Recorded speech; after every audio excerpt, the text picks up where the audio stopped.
Hello friend, हम previous year question series start करने जा रहे हैं कि जिसमें संहिता के स्थान वाइज एंड सब्जेक्ट वाइज हम अब तक जो एपीजीटी एंट्रेंस एग्जाम में 2017 से लेकर 25 तक जो भी क्वेश्चन पूछे गए वो हम डिस्कस करेंगे।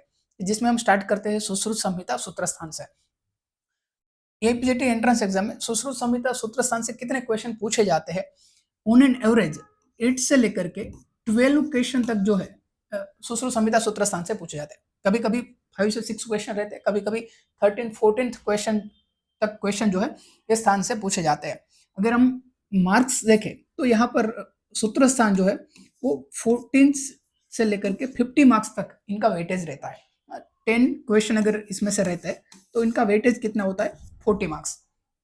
तो इस प्रकार से आप अगर सुश्रुत संहिता सूत्र स्थान पढ़ रहे हैं तो आपको ध्यान में होना चाहिए कि इनका एग्जाम के लिए कितना वेटेज है, उस प्रकार से हमें कितना टाइम इनको अलॉट करना है हमारे ध्यान में रहे। ये जो हम स्टार्ट कर रहे हैं क्वेश्चन सीरीज, जिसमें आपको क्या करना है, साथ में नोट्स एंड पेन रखने हैं। जब मैं क्वेश्चन जो है वो पढ़ता हूँ तब तक आपको उनका राइट आंसर क्या है आपको नोट डाउन करते रहना है, और इनका लास्ट में आपके कितने क्वेश्चन जो है राइट बनते हैं, कितने रॉन्ग होते हैं, वो आपको देखना है, ताकि आप अपना खुद का जो है असेसमेंट कर पाए और आपको पता चले कि संहिता का सूत्र स्थान आपका रीडिंग जो है किस प्रकार से है। साथ में आप कमेंट करना चाहे तो एक कमेंट भी कर सकते हैं कमेंट सेक्शन में। पहला क्वेश्चन है, सुश्रुत संहिता अनुसार अधोलिखित दग्धों में से कृष्ण उन्नत व्रणता किसका लक्षण है? ऑप्शन है त्वक, मांस, शिरा स्नायु एंड अस्थि संधि। क्या है उनका राइट आंसर? सी, शिरा एंड स्नायु। कृष्ण उन्नत व्रणता। त्वकगत में क्या लक्षण बताया? शब्द प्रादुर्भाव। मांसगत में कुछ विशेष लक्षण बताया, क्या बताया? कपोत, कपोत वर्णता। कपोत वर्णता किसमें बताया? मांसगत में। त्वक में शब्द प्रादुर्भाव। शिरा स्नायुगत में क्या लक्षण है? कृष्ण उन्नत वर्णता। अस्थि संधिगत जो दग्ध है उनमें लक्षण क्या है? स्तब्ध, परुषता। इस प्रकार के लक्षण किसमें बताए? अस्थि में बताए। सुश्रुत संहिता अनुसार सीवन कर्म किस प्रकार के वर्ण में निर्दिष्ट है? उनके ऑप्शन है क्षार अग्निदग्ध, ऑप्शन बी चल संधि व्यपाश्रिता, ऑप्शन सी अंतर्लोहित शल्यज एंड ऑप्शन डी मारुत वाहिनी। सीवन कर्म किस प्रकार के वर्ण में निर्दिष्ट है निम्न में से? तो ये जो क्षार अग्निदग्ध वर्ण है वो कैसे है? वर्जित है। अंतर्लोहित जिसमें शल्य बीच में है वो भी वर्जित है। मारुत वाहिनी जिसमें वायु है वो भी वर्जित है। इसमें शिवन कर्म करना है। चल संधि व्यपाश्रिता जिसमें वर्णित है। सुश्रुत संहिता अनुसार कौन सा यंत्र लेखन कर्म में प्रयुक्त होता है? लेखन कर्म हेतु प्रयोज्य कौन सा यंत्र है? वृद्धिपत्र, ब्रीहिमुख, त्रिकूर्चक एंड मंडलाग्र। क्या है इनका राइट आंसर? राइट आंसर है इनका मंडलाग्र। मंडलाग्र कौन से कर्म के लिए? छेदन एंड लेखन कर्म के लिए वर्णन है आचार्य सुश्रुत मतानुसार। वृद्धिपत्र कौन से कर्म के लिए? ये छेदन प्लस भेदन कर्म के लिए वर्णित है। व्रीहिमुख हमने सूत्र से याद किया था, आकु अत्रि सरारी। त्रिकूर्चक जो है किसके लिए है? विस्त्रावण के लिए है। एंड कुवी आवे कौन से कर्म के लिए है? ये वेदन कर्म के लिए वर्णित है। और मंडलाग्र एंड करपत्र दोनों छेदन एंड लेखन कर्म के लिए वर्णित है। नेक्स्ट, सुश्रुत संहिता अनुसार गेरिकोदक प्रतिकांसम किस दोष से दूषित रक्त का लक्षण है? वात, पित्त, कफ एंड त्रिदोष। कौन सा ऑप्शन राइट है इनके लिए? गेरिकोदक प्रतिकाशम किस दोष से दूषित रक्त का लक्षण है? कफ दोष से दूषित ये रक्त का लक्षण है। नेक्स्ट क्वेश्चन, सुश्रुत संहिता अनुसार निम्न में से कौन सा तथ्य सही है? पश्चिम दिशा में बहती नदियां गुरु उदकत्व के कारण अपथ्य है, ऑप्शन बी। पूर्व दिशा में बहती नदियां लघु उदत्व के कारण पथ्य है, ऑप्शन सी। दक्षिण दिशा में बहती नदियां गुरु उदत्व के कारण अपथ्य है, ऑप्शन डी। पश्चिम दिशा में बहती नदियां लघु उदत्व के कारण पथ्य है। उनमें से कौन सा तथ्य जो है वो सही है? कौन सा तथ्य सही है इसमें से? आंसर डी, पश्चिम दिशा में बहती नदियां लघु तत्व के कारण इनका जल कैसा है? पथ्य है। नेक्स्ट, सुश्रुत संहिता अनुसार अम्ल दाड़िम कैसा है? ऑप्शन ए वात शामक है, ऑप्शन बी कफ शामक है, ऑप्शन सी वात कफ शामक है और ऑप्शन डी त्रिदोष शामक है। क्या है इनका राइट आंसर? आंसर सी, वात कफ शामक है अम्ल दाड़िम। आचार्य सुश्रुत के अनुसार निम्न में से कौन सा शाक गर दोषहर है? गर दोषहर कौन सा शाक है? ऑप्शन ए पटोल, ऑप्शन बी काल शाक, ऑप्शन सी मंडूकपर्णी एंड ऑप्शन डी वासा। क्या है इनका राइट आंसर? गर दोषहर किसको बताया है? ऑप्शन बी काल शाक जो है उनको कहा है गर दोषहर। सूची 1 के साथ सूची 2 उनका सुमेलित कीजिए। ऑप्शन सूची 1 जो है वहां पर माहिषमूत्र, कारभमूत्र, अश्वमूत्र एंड गर्दभमूत्र, ये 4 ऑप्शन रखे। सामने उनके गुण कर्म है, उनके साथ उनका सही जोड़ जो है वो सही जोड़ जो है उनका सुमेलन करना है। वहां पर है उन्माद नाशक, पांडु रोग नाशक, गर चेतो विकारघ्न एंड वात चेतो विकारणुतः। क्या है इनका राइट आंसर?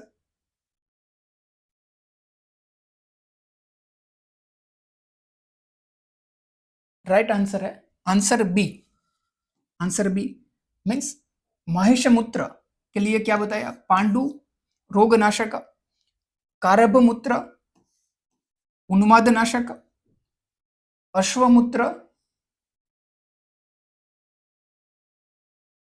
अश्वमूत्र वात चेतो विकारणुत एंड गर्दभमूत्र गर चेतो विकारग्न।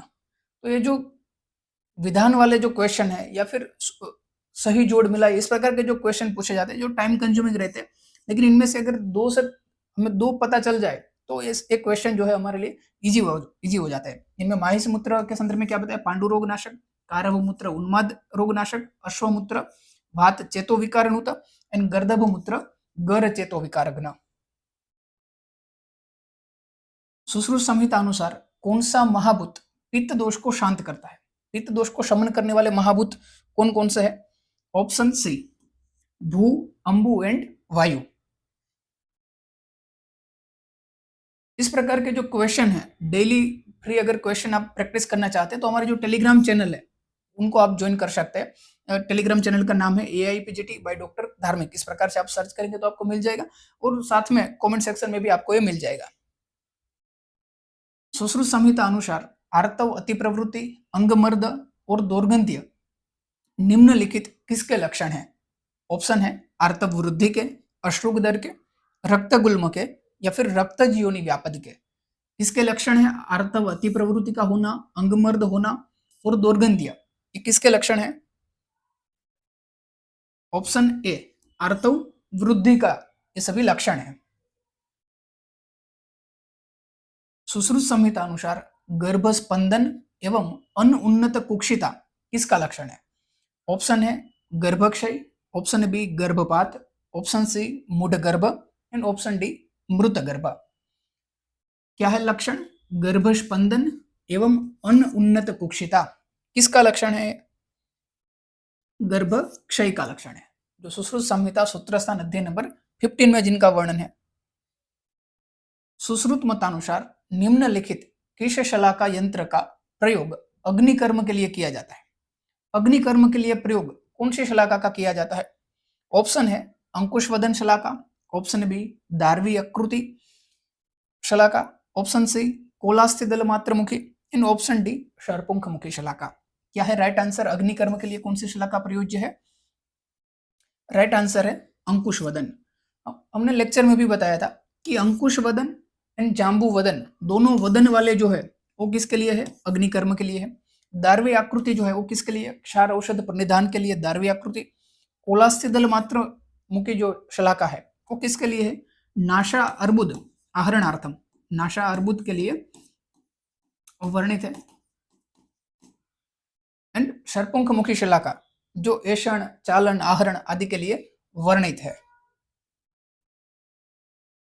नेक्स्ट, सुश्रुत अनुसार निम्नलिखित में से कौन सा कर्बूरा जलोका का एक लक्षण है? जो जलोका के भेद है उसमें कर्बूरा नामक जो जलोका है उनका लक्षण कौन सा है? ऑप्शन ए अंजन चूर्णवर्ण, ऑप्शन बी छिन्न उन्नत कुक्षी, ऑप्शन सी गो वृषणवद अधोभागे, ऑप्शन डी मुद्गवर्ण। इनमें से कौन सा लक्षण है कर्बूरा जलोका का? ऑप्शन बी छिन्न उन्नत कुक्षी। हमने लेक्चर में बताया था कि जो बुरा कर्म करते हैं उनका उदर जो है वो बड़ा रहता है, छिन्न उन्नत कुक्षी। अंजन चूर्ण वर्णा एक कौन सी जलोका का लक्षण है? एक कृष्णा नामक जो जलोका है ये उनका लक्षण है। गोवृषणवद अधोभागे किसका लक्षण है? ये गोचंदना नामक जो जलों का है, गोचंदना, उनका लक्षण है। एंड मुद्गवर्ण, मुद्गवर्ण लक्षण जो है 2 जगह पर है। कौन कौन सी जलों का लक्षण है? कपिला एंड पुंडरीक मुखी।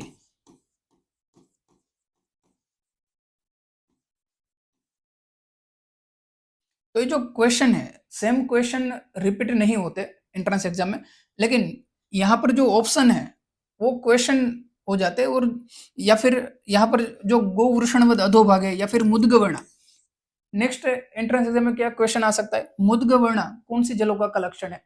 तो हमें ये ध्यान में रखना है कि ये जो क्वेश्चन है कौन से टॉपिक में से ज्यादा पूछे जाते हैं, तो वो टॉपिक जो है हमें अच्छे से रीड करने हैं। सुश्रुत अनुसार पुरुष का कार्य क्लेद वहन है, विधान 2 है।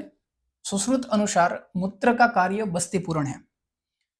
In the light of the above statement choose the most appropriate answer from the option given below. इनमें से अप्रोप्रिएट आंसर कौन सा सही है, कौन सा विधान सही है, वो आपको चूज करना है। Option A both statement 1 and 2 are correct. Option B both statement 1 and statement 2 are incorrect, दोनों गलत है।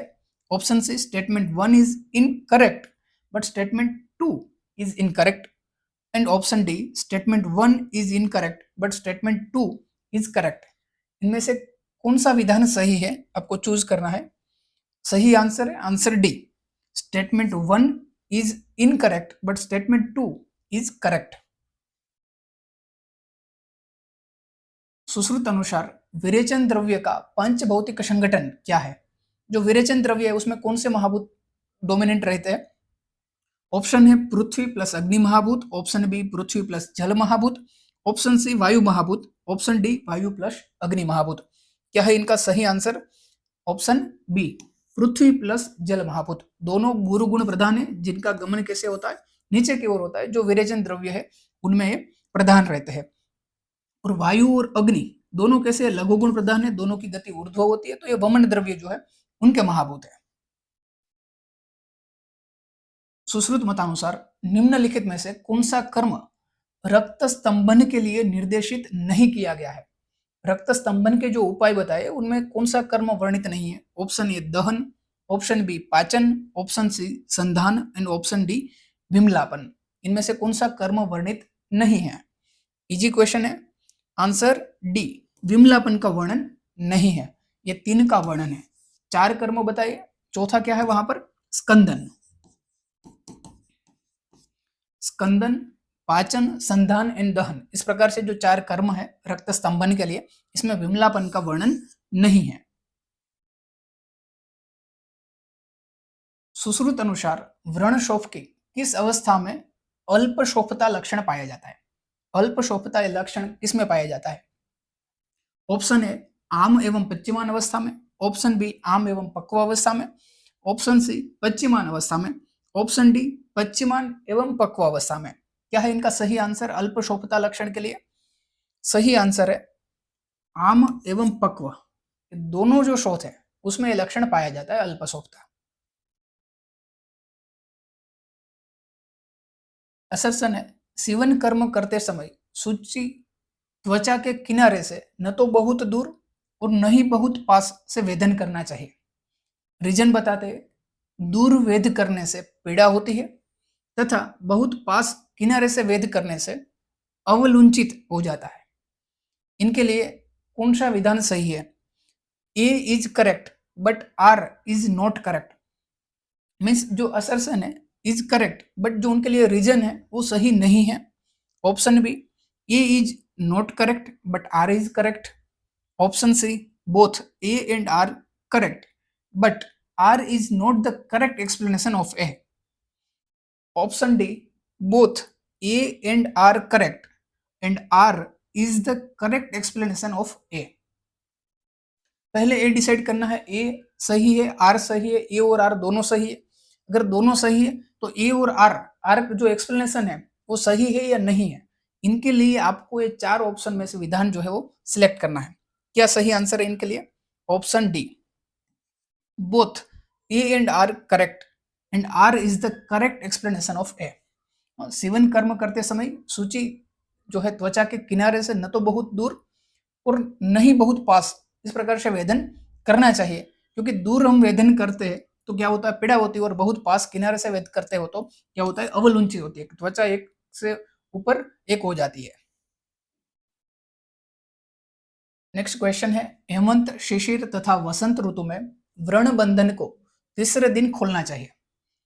दूसरा विधान है, आत्ययिक अवस्था में व्रण बंधन को कभी भी खोला जा सकता है। उनके लिए ऑप्शन है, both statement 1 and 2 are correct, both statement 1 and 2 are incorrect.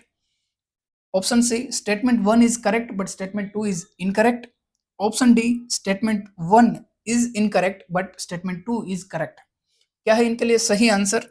ये जो दोनों स्टेटमेंट है कैसे है, दोनों करेक्ट है। राइट आंसर है ए। सुश्रुत मतानुसार पानीय क्षार का उपयोग निम्नोक्त किस रोग में किया जाता है? पानीय क्षार का प्रयोग कौन से व्याधि में किया जाता है निम्नोक्त? ऑप्शन है तिमिर, ऑप्शन बी रक्तपित्त, ऑप्शन सी उदर रोग, ऑप्शन डी अर्श व्याधि एंड ऑप्शन ई अश्मरी। इसमें से कौन से व्याधि में पानीय क्षार का प्रयोग किया जाता है? क्या है राइट आंसर इनके लिए? ऑप्शन सी, उदर रोग। उदर रोग में पानीय क्षार जो है उनका प्रयोग किया जाता है। सुश्रुत मतानुसार निम्नोक्त कौन से निर्विष जलों का है? इनमें से कौन सी जलों का जो है निर्विष जलों का है? क्या है सही आंसर? ऑप्शन है इनके लिए, ऑप्शन ए इंद्रयुद्धा, ऑप्शन बी कर्बूरा, ऑप्शन सी सामुद्रिका एंड ऑप्शन डी सावरिका। क्या है राइट आंसर? ऑप्शन डी सावरिका। सावरिका जलों का कैसी है? निर्विष जलों का है। सुश्रुत अनुसार किस सिरा पर कर्णवेधन से मन्यास्तंभ उत्पन्न होता है? कौन सी सिरा पर कर्णवेधन करने से मन्यास्तंभ व्याधि होता है? ऑप्शन है देवकृत, ऑप्शन बी कालिका, ऑप्शन सी लोहितिका एंड ऑप्शन डी मरमरिका। लोहितिका, मरमरिका, कालिका, ये जो तीन सिरा है और एक देवकृत छिद्र जो है, इस प्रकार के चार ऑप्शन है। मन्यास्तंभ व्याधि किसमें होता है? ऑप्शन सी लोहितिका सिरा का वेधन करने से मन्यास्तंभ, अपतानक आदि जो व्याधि, जो ऐसे वात व्याधि सभी बताए वो किसमें बताए? लोहितिका में बताए। कालिका, मरमरिका, इसमें वेधन होने से कौन से विकार होते हैं? वहां पर ज्वर, वेदना, ऐसे विकार वर्णन किए हैं। पाइना की तीन विधियां का वर्णन है सुश्रुत संहिता में, क्षार पाइना, उदक पाइना तथा तेल पाइना। विधान 2, तेल पाइना मांस छेदन हेतु किया जाता है। क्या है ऑप्शन इनके लिए? Option A both statement 1 and statement 2 are correct, दोनों स्टेटमेंट जो है सही है। ऑप्शन बी दोनों ही statement are incorrect. Option C statement 1 is correct but statement 2 is incorrect. Option D statement 1 is incorrect but statement 2 is correct. क्या है सही आंसर इनके लिए? Answer C, statement 1 is correct but statement 2 is incorrect. पाइना की तीन ही विधियां का वर्णन है सुश्रुत संहिता में, क्षार पाइना, उदक पाइना और तेल पाइना। स्टेटमेंट 1 करेक्ट है, लेकिन तेल पाइना मांस छेदन हेतु किया जाता है, ये विधान कैसा है? गलत है। यहाँ पर क्षार जो है उनका प्रयोग किसके लिए किया जाता है? अस्थि, अस्थि छेदन आदि के लिए। उदक पाइना का प्रयोग मांस के लिए, और तेल पाइना जो है शिरा स्नायु,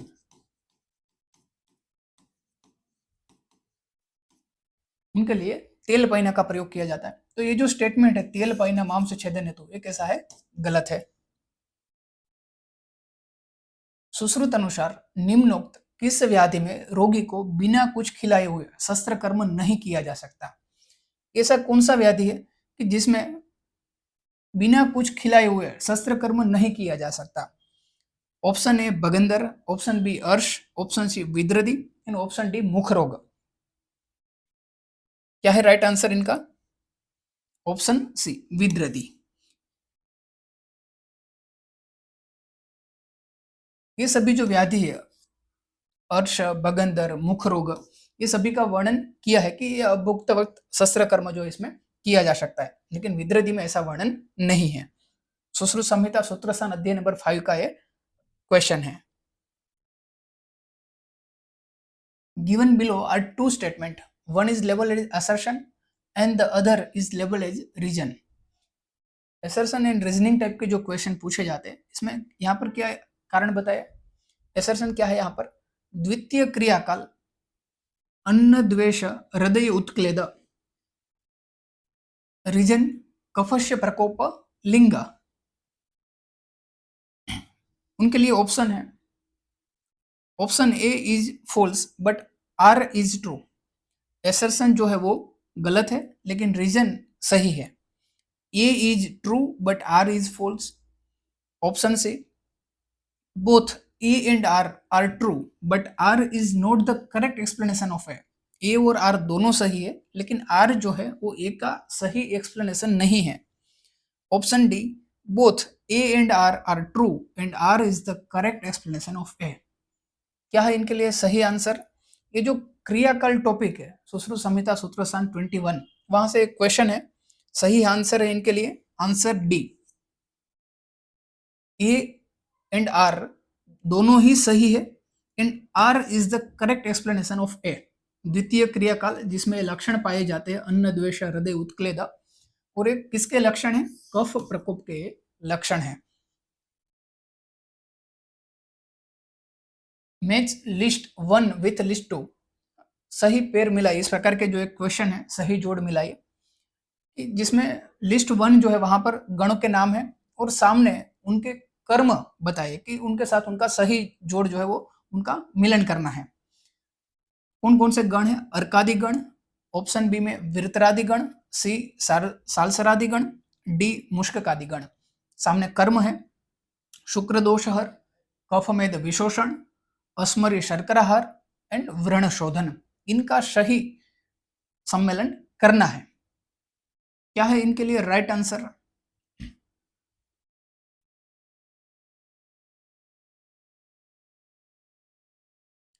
राइट आंसर है इनके लिए आंसर डी. अर्कादि गण जो है उनका कर्म है व्रण शोधन, विशेषाद व्रण शोधन कहा गया है अर्कादि गण के संदर्भ में. बी में विरतरादि गण, विरतरादि जो वीर है वो क्या करते हैं, पत्थर एक दूसरे पर फेंकते हैं जो युद्ध में, तो विरतरादि गण. अस्मरी शर्कराहार. सी सालसरादि गण, सालसरादि गण कफ मेद विशोषण. मुष्ककादि गण, मुष्ककादि गण के संदर्भ में कहा शुक्र दोष हर.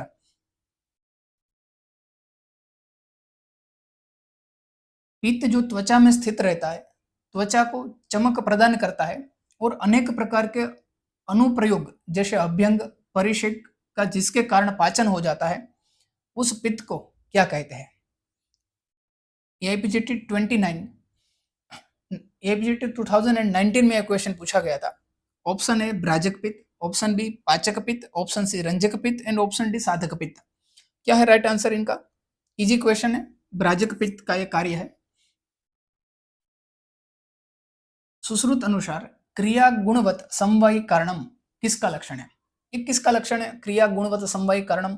ऑप्शन ए पदार्थ, ऑप्शन बी द्रव्य, ऑप्शन सी कर्म एंड ऑप्शन डी संयोग. किसका लक्षण है, ऑप्शन बी, ये द्रव्य का लक्षण है. क्रिया गुणवत समवायी कारणम. तर्क संहिता में जो डेफिनेशन है, यत्र आश्रिता कर्म गुणा कारणम समवायी यत् द्रव्यम. यहाँ पर क्या है, क्रिया गुणवत समवायी कारणम. इस प्रकार से लक्षण है सुश्रुत संहिता में. सुश्रुत अनुसार रक्तस्राव रोकने हेतु निम्नोक्त संकोचयित शिरा के लिए उत्तरदायी है. जो यहाँ पर 4 कर्म ऑप्शन में रखे उनमें से कौन से कर्म के संदर्भ में ऐसा कहा गया है, संकोचयित शिरा. ऑप्शन है हिम, ऑप्शन बी भस्म, ऑप्शन सी कषाय एंड ऑप्शन डी दाह. इनमें किसके संदर्भ में कहा गया है संकोचयित शिरा.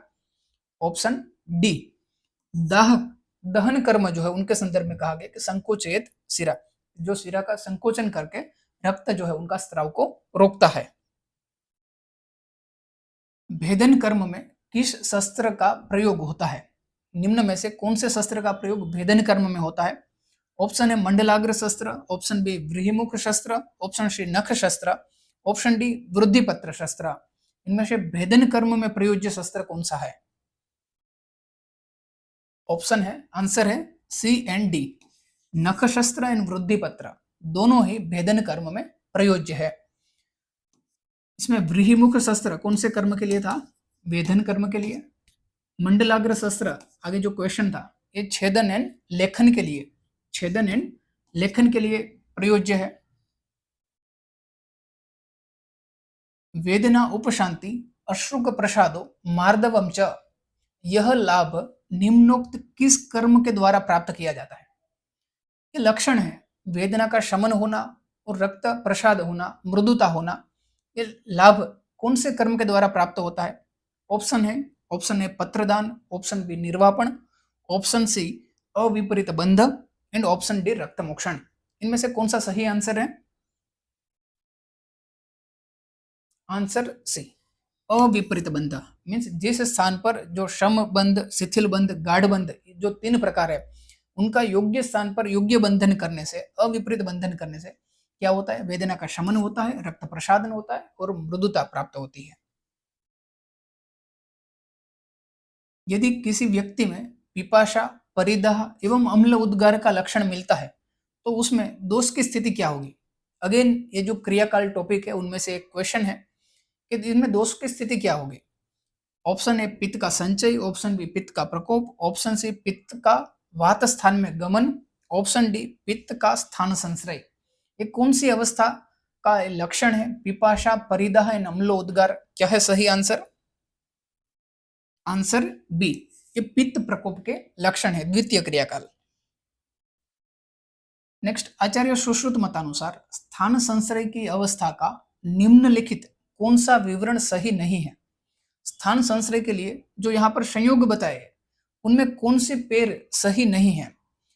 दोष उदरगत होने पर विसूचिका व्याधि, ऑप्शन बी अस्थिगत होने पर विद्रदी व्याधि, ऑप्शन सी गुदगत होने पर अतिसार व्याधि एंड ऑप्शन डी पादगत होने पर वातशोणित व्याधि। इनमें से कौन सा सही नहीं है, सही विवरण नहीं है? क्या है राइट आंसर इनका? आंसर सी, गुदगत में अतिसार। गुदगत दोष होने पर कौन से व्याधि बताए? बगंदर आदि जो व्याधि है उनका वर्णन है। और अतिसार का वर्णन किसमें किया है? उदरगत व्याधि में अतिसार का वर्णन है। तो ये सही नहीं है। सीवन कर्म किस में निर्दिष्ट है? आगे एक क्वेश्चन सीवन कर्म में से ही पूछा गया था 2022 में। 2028 में भी एक क्वेश्चन सीवन कर्म के जो इंडिकेशन है उनमें से पूछा गया है। सीवन कर्म किस में निर्दिष्ट है? कौन सी अवस्था में सीवन कर्म करना चाहिए? ऑप्शन है सद्यवर्ण, ऑप्शन बी विद्यवर्ण, ऑप्शन सी मारुतवाहिनी वर्ण एंड ऑप्शन डी अंतर्लोहित वर्ण। इनमें किसमें सीवन कर्म निर्दिष्ट है? ऑप्शन ए सद्यवर्ण, सद्यवर्ण में निर्दिष्ट है। मारुतवाहिनी, अंतर्लोहित, ये सभी में कैसे कॉन्ट्राइंडिकेशन है, वहां पर सीवन कर्म निर्दिष्ट नहीं है। पित्त शामक रस कषाय तिक्त एवं मधुर कौन से गुणाधिक्य युक्त है तो पित्त शमन करने में असमर्थ होगा? एक क्वेश्चन जो है सुश्रुत संहिता सूत्रस्थान अध्ययन नंबर 14 का है कि कौन से गुण से युक्त अगर है ये रस तो ये पित्त का शमन नहीं करते हैं। इनके लिए जो ऑप्शन है तीक्ष्ण उष्ण रुक्ष गुण, तीक्ष्ण उष्ण लघु गुण, तीक्ष्ण उष्ण विशद गुण, उष्ण गुरु एंड विशद गुण। क्या है इनका सही आंसर? आंसर बी, तीक्ष्ण उष्ण और लघु गुण से अगर युक्त है तो पित्त का शमन करने में वो समर्थ नहीं होते। निम्नलिखित किस गुण द्वारा शरीर में आह्लादन लाया जाता है? कौन से गुण से गुण का कर्म है आह्लादन? ऑप्शन ए शीत गुण, ऑप्शन बी द्रव गुण, ऑप्शन सी स्निग्ध गुण एंड ऑप्शन डी मृदु गुण। कौन से गुण के संदर्भ में कहा है ऐसा? सही आंसर है इनके लिए शीत गुण। स्थूल अणु सम विषम पाली के रोगी में किस प्रकार का बंध प्रयोग किया जाता है? कर्ण बंधन जो है उनके संदर्भ में एक क्वेश्चन है, स्थूल अणु सम विषम पाली, इसमें किस प्रकार का बंधन प्रयोग किया जाता है? ऑप्शन ए उत्पल भेदक, ऑप्शन बी नेमिसंधानक, ऑप्शन सी व्यायोजिम, ऑप्शन डी आशंगिम। इजी है, हमने जो ट्रिक से याद किया था। आंसर सी व्यायोजिम, कि जो स्थूल व्यक्ति है उसमें उनको क्या करना है? व्यायाम करना है। तो व्यायोजिम इनके संदर्भ में बताया है। सिरा एवं स्नायु में प्रविष्ट शल्य को निकालने के लिए किस प्रकार का यंत्र प्रयोग किया जाता है? सिरा स्नायु में प्रविष्ट जो शल्य है उनको निकालने के लिए किस प्रकार का यंत्र प्रयोग किया जाता है? ऑप्शन है स्वस्तिक यंत्र, ऑप्शन बी सदंश यंत्र, ऑप्शन सी ताल यंत्र, इन ऑप्शन डी उप यंत्र। सही आंसर है इनके लिए सदंश यंत्र। सिरा और स्नायु, इनके लिए कौन सा यंत्र है? सदंश यंत्र। स्वस्तिक यंत्र का प्रयोग कौन से स्थानगत शल्य निर्हरण के लिए किया जाता है? अस्थि स्थानगत के लिए स्वस्तिक यंत्र। ताल यंत्र कौन से स्थान के लिए रहता है? कर्ण, नासा, नाड़ी, उनके लिए ताल यंत्र का प्रयोग किया जाता है। पक्वाशय से निकलने वाला किस प्रकार का स्त्राव असाध्य माना गया है? ऑप्शन ए क्षारोदक के समान, ऑप्शन बी मांस धावन के समान, ऑप्शन सी महर के युष के समान, एंड ऑप्शन डी पुलाकोदक के समान। पक्वाशय से निकलने वाला कौन सा स्त्राव असाध्य है? क्या है सही आंसर इनके लिए? आंसर डी पुलाकोदक के समान स्त्राव। पक्वाशय से पुलाकोदक के समान स्त्राव, रक्ताक्षय से क्षारोदक के समान स्त्राव, रक्ताशय, इनसे निकलने वाला कौन सा स्त्राव असाध्य है? क्षारोदक के समान। एंड आमाशय से निकलने वाला कौन सा स्त्राव असाध्य है? कलाई अंभोनिभम, कलाई के समान जो स्त्राव है वो असाध्य बताया है। तो इनमें से क्वेश्चन जो है आ सकते हैं। विष्टब्धा जीर्ण की उत्पत्ति किस दोष की प्रधानता से होती है? Option A vata, option B pitta, option C kapha, and option D vata और पित्त बोथ। क्या है सही आंसर विष्टब्धा जीर्ण के लिए? आचार्य सुश्रुत मतानुसार ऑप्शन ए वात दोष के आधिक्यता से होता है।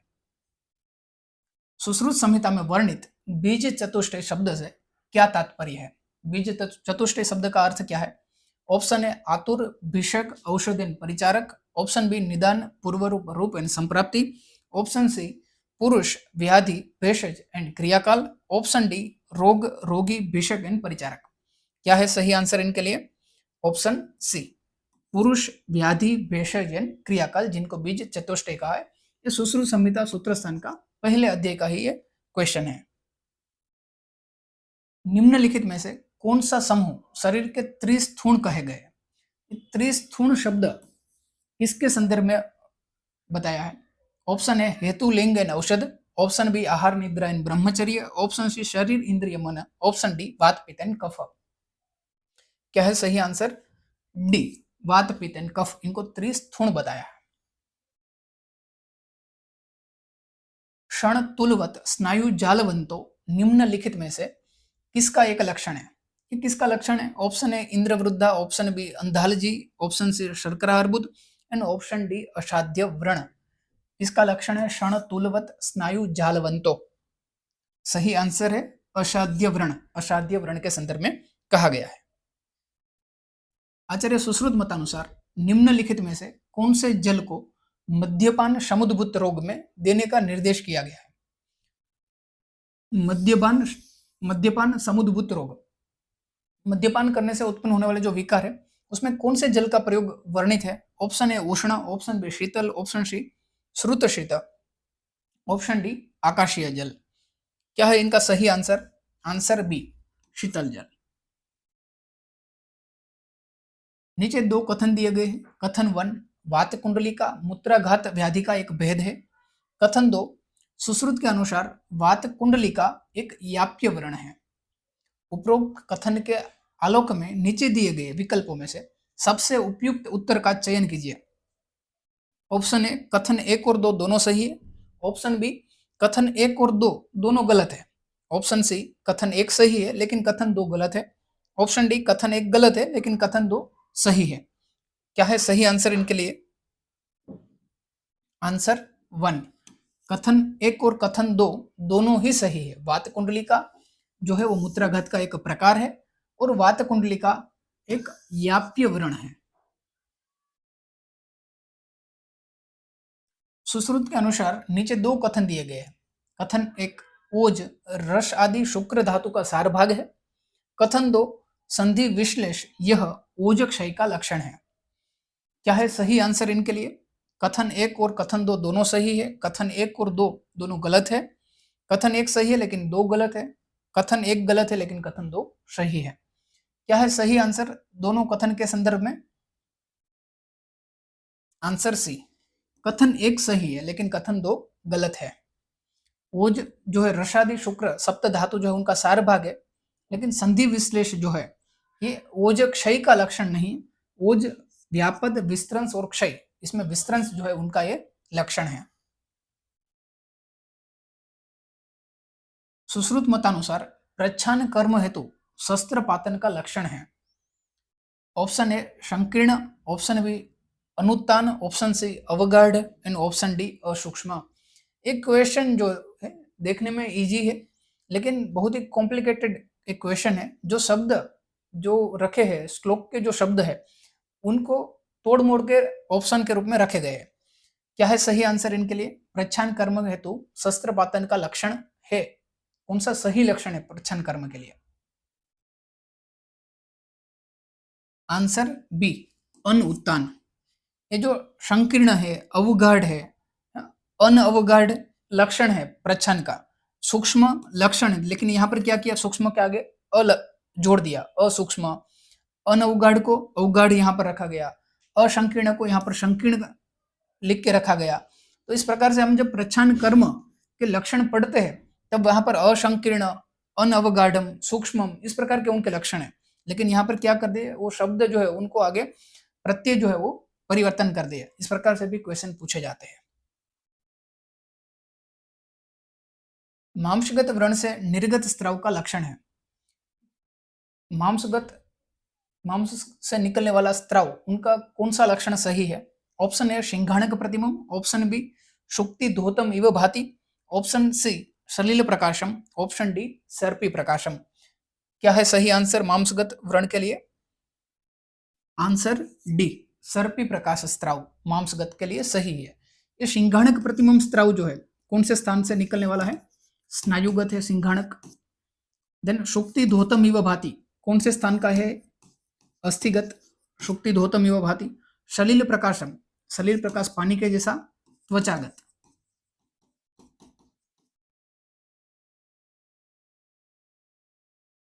व्रणशोथ के उपक्रमों को व्रणशोथ में प्रयोग के आधार पर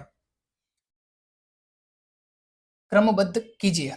यहाँ पर जो व्रणशोथ के जो सप्त उपक्रम हैं उनमें से रखे गए, पहला है शोधन, दूसरा है विकृतापहम, तीसरे नंबर पर अवसेचन, फोर्थ पे रोपण एंड फिफ्थ पे उपनाह।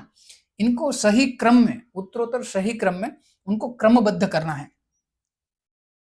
उनके लिए क्या सही आंसर है?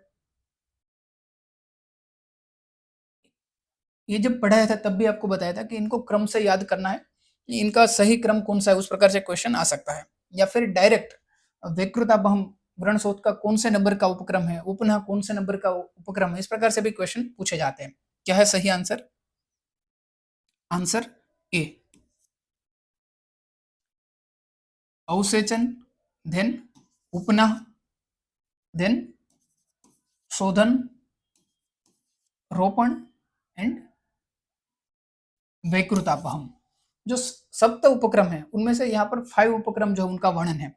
जो सूत्र है आदो विमलापनम, द्वितीय अवसेचनम, तृतीय उपनाहम, चतुर्थ पाटनम, पंचम शोधनम, षष्ठे रोपणम एंड सप्तमे वैकृतापहम। इस प्रकार से सूत्र है। सुश्रुत मतानुसार अर्श यंत्र में छिद्र का प्रमाण होता है। अर्श यंत्र जो है उनमें उनके छिद्र का प्रमाण कितना है? ऑप्शन ए 3 अंगुल आयत एंड अंगुष्ठोदर परिणः, ऑप्शन बी 4 अंगुल आयत एंड कनिष्ठिका परिणः, ऑप्शन सी 2 अंगुल आयत एंड कनिष्ठिका परिणः, ऑप्शन डी 4 अंगुल आयत एंड अंगुष्ठोदर परिणः। क्या है अर्श यंत्र के छिद्र के संदर्भ में सही आंसर आचार्य सुश्रुत मतानुसार? ऑप्शन ए 3 अंगुल आयत अंगुष्ठोदर परिणः, 3 अंगुल इनका प्रमाण है और अंगुष्ठोदर परिणः है।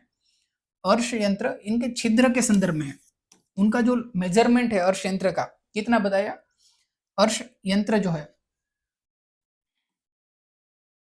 4 अंगुल आयत, 4 अंगुल जो है आयत है, एंड 5 अंगुल परिणः, ये किसके लिए है?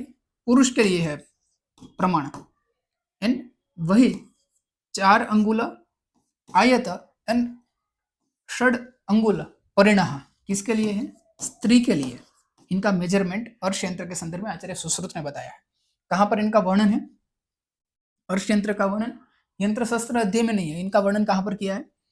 सुश्रुत संहिता के ये चिकित्सा स्थान में अर्श व्याधि जो है अर्श चिकित्सा अध्याय, वहां पर इनका वर्णन है।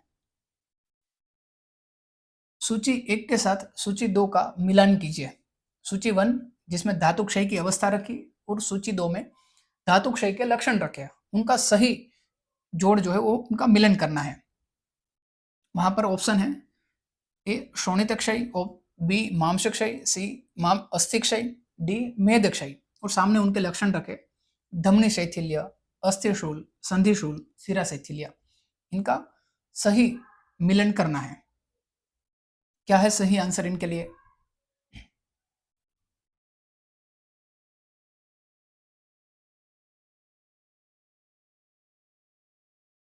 आंसर 2 शोणित क्षय।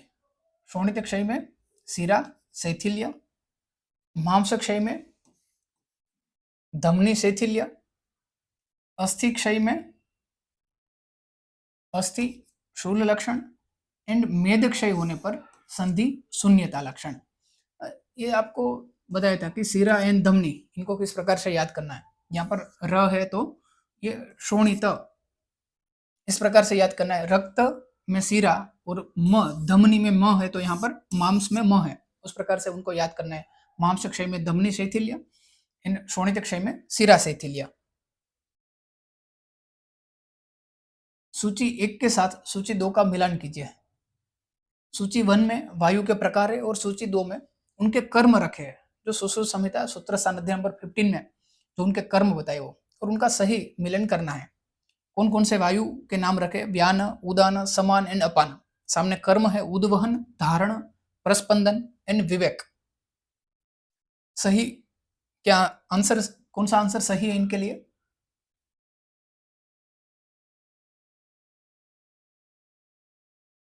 आंसर 4 ए व्यान।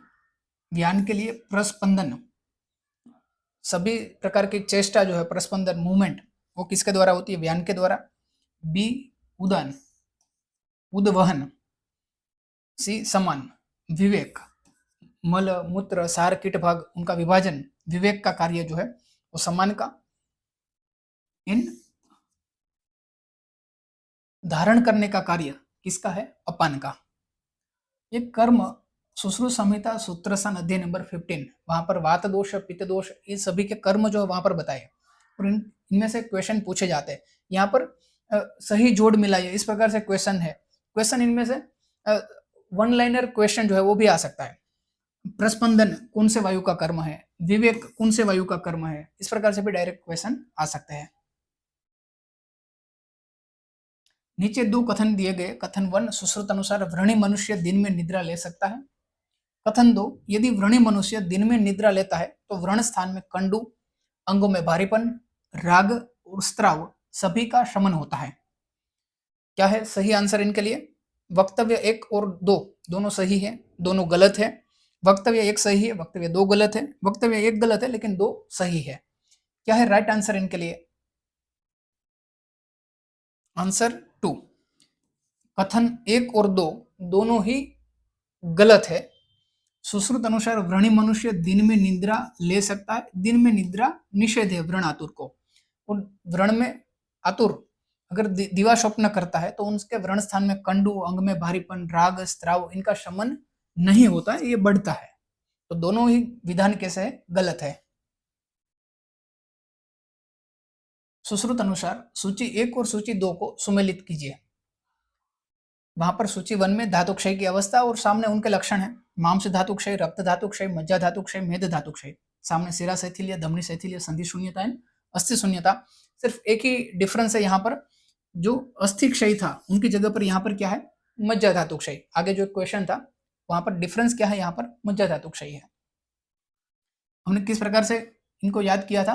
रक्त धातु क्षय में सिरा शैथिल्य, मांस धातु में धमनी शैथिल्य, देन मेद धातु वहां पर क्या था? संधि शून्यता, एंड मज्जा में अस्थि शून्यता। वहां पर क्या था? अस्थि धातु क्षय में अस्थि शूल लक्षण था।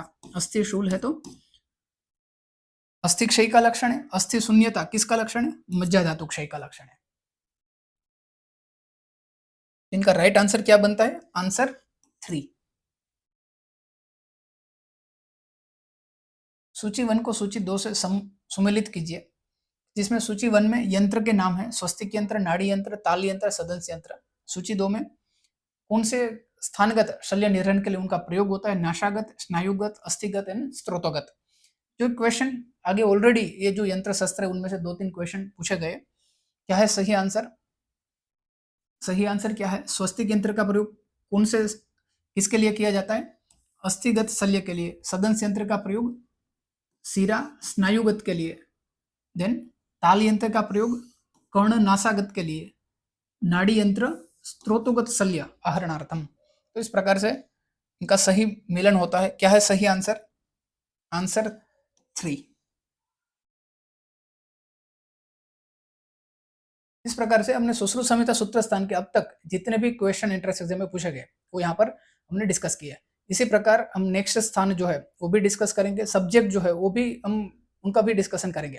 ये सेशन आपके लिए यूजफुल है या नहीं, आपको कमेंट करके बताना है। इस प्रकार के सेशन आपको प्रिपरेशन के लिए हेल्पफुल होता है या नहीं होता है, आपको कमेंट करके वो बताना है।